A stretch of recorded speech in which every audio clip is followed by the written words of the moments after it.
Hello! Welcome to Essay Nights, the Essay Slayers. My name is Julie and I will be your instructor as we read through Othello and Racism essay. The article source is embedded in the video description below. Feel free to read along. Please note that you can get a custom, plagiarism-free essay for as little as $10 a page at Essay Nights. The link is in the description. In Shakespeare Unregistered Trademark play Othello, the main character is Iago, although the play Unregistered Trademark's protagonist, at least during some points of the play, is Othello. This paper will seek to examine the roles of Victorian stereotypes in the destruction of Othello Unregistered Trademark's character, especially in the hoodwinking qualities of Iago and splitting up Desdemona and Othello. The first scene of the play is set in the streets of Venice, where Roderigo and Iago are in deep disagreement with what is later revealed to be a plot to destroy Othello Unregistered Trademark's marriage to Desdemona. Othello is the object of hatred of both Roderigo and Iago, as Iago states, "Oh, your heart is burst. You have lost half your soul. Even now, there now, an old black ram is topping your white ewe." Shakespeare I-97-9. Roderigo is especially racist toward Othello and the company of Iago, as Orkin states, "Oh, Roderigo too is proficient at racist insult and falling upon the racist stereotype of lust-ridden black man when he calls to Brabantino that his daughter has given himself to the gross clasps of a lascivious Moor unregistered trademark." Shakespeare II 126, Orkin 168. The evil scheme is twofold. 1. To break up the marriage of Othello and Desdemona so that Roderigo can woo Desdemona and eventually make her fall in love with him. 2. That Iago can finally have his revenge on Othello.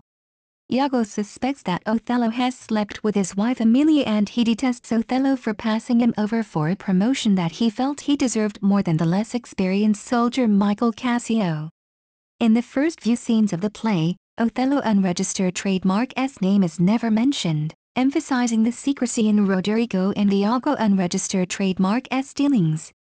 Instead, Othello is referred to as "O the Moor," and descriptive phrases such as "O thick lips," "O Barbary horse," are used to refer to Othello Unregistered Trademark's person, which emphasizes Victorian stereotypes of the African race. While alone with Othello, Iago implies a possibility that Desdemona is having an affair with Cassio. Iago manages to persuade Othello to doubt Desdemona Unregistered Trademark's loyalty and love for him. He tells Othello to closely examine his wife Unregistered Trademark's actions when she is with Cassio. As Othello states, "Oh, she loved me for the dangers I had passed Unregistered Trademark D, and I loved her that she did pity them. This only is the witchcraft I have used. Here comes the lady. Let her witness it." Shakespeare I.E. 193-6. Othello Unregistered Trademark's first gift to Desdemona was a handkerchief, which is a very Victorian gift to give to a lady. This supposedly trivial object later becomes the piece of evidence that Iago uses to destroy Othello Unregistered Trademark's marriage, and as Othello laments at the close of the play, "Oh, I had been happy, if the general camp, pioneers and all, had tasted her sweet body, so I had nothing known. Oh, now, forever farewell the tranquil mind. Farewell content. Farewell the plumed troop, and the big wars, that make ambition virtue. Oh, farewell. Farewell the neighing steed, and the shrill trump, the spirit-stirring drum, the ear-piercing fife, the royal banner, and all quality, pride, pomp and circumstance of glorious war. And, oh ye mortal engines, whose rude throats the immortal Jove Unregistered Trademark's dead clamors counterfeit, farewell. Othello Unregistered Trademark's occupation Unregistered Trademark's gone." Shakespeare III.E. 397-409. One evening, as Desdemona and Amelia inform Othello that dinner is ready, Othello complains of the headache. Desdemona promptly offers her handkerchief to bind his head to relieve the pain. Othello comments that the handkerchief is too small and pushes it away. Desdemona unknowingly loses grip of the handkerchief as she and Othello walk out of the room. Amelia picks up the handkerchief, remembering that Iago had asked her a number of times to steal it. She is delighted at the prospect of surprising her husband. At the same time as Iago was to plant Desdemona Unregistered Trademark's handkerchief in Cassio Unregistered Trademark's room, Othello, who discovers his plot, is infuriated and exclaims that he unregistered trademark D rather witnessed deception firsthand than assume infidelity without conclusive evidence.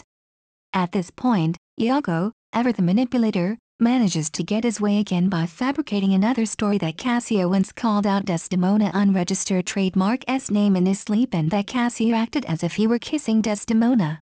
Iago reinforced his claim by claiming to have seen Cassio wipe his beard with the handkerchief.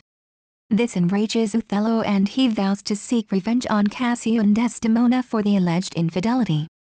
Once again, Iago succeeds and even manages to get promoted to lieutenant. In the play, Desdemona unregistered trademark S handkerchief is the symbol of faithfulness and later in the play the symbol of truth. It is the handkerchief which symbolizes Othello unregistered trademark S internalization of Victorian mores into his character which allow him to believe Iago unregistered trademark S tripe about Desdemona unregistered trademark S infidelity, and which ultimately leads to his downfall, his loss of love, and his shame. Works cited: Greenblatt, Stephen, et al., eds. The Norton Shakespeare. New York, W. W. Norton, 1997. Orkin, Martin. Othello and the Plain-Face Unregistered Trademark of Racism. Shakespeare Quarterly. Volume 38, Number 2. Summer 1987. Pages 166 to 188. Thank you for taking your time to listen to me. I hope you enjoyed learning about Othello and racism essay as much as I did. Kindly remember that you can get a custom, plagiarism-free essay at Essay Nights for as little as $10. The link is in the description. See you next time.